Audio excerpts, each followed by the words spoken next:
তো আজকে দোকানে কি হয়েছে দেখো, ফুলকো ফুলকো লুচি, আর এখানে হয়েছে খাসির চর্বি দিয়ে ঘুগনি।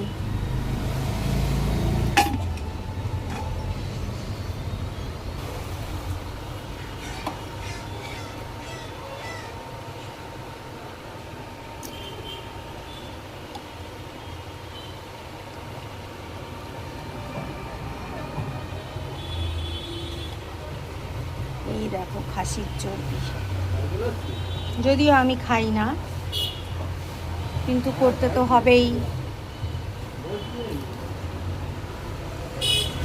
গন্ধ কিন্তু বেরিয়েছে, সেই গন্ধ একদম। তোমরা গন্ধ পাচ্ছো? পাচ্ছো তোমরা গন্ধ? পাচ্ছো পাচ্ছো? বলো বলো বন্ধুরা, তোমরা কি গন্ধ পাচ্ছো?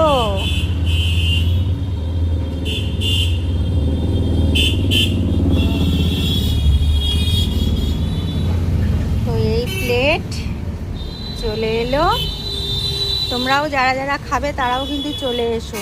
আর আমার দোকানটা কোন জায়গাটা বলো তো? এই যে ডায়াগনস্টিক সেন্টার, এর অপোজিটেই হচ্ছে আমার এই দোকানটা, ছোট্ট একটা দোকান। এখানে তোমরা সব কিছু পেয়ে যাবে। রোজ কিন্তু এগুলো হয় না, যেদিন যেদিন অর্ডার থাকে সেদিন সেদিনই এগুলো হয়। বুঝতে পেরেছো? সবাই ভালো থেকো, সুস্থ থেকো, টাটা।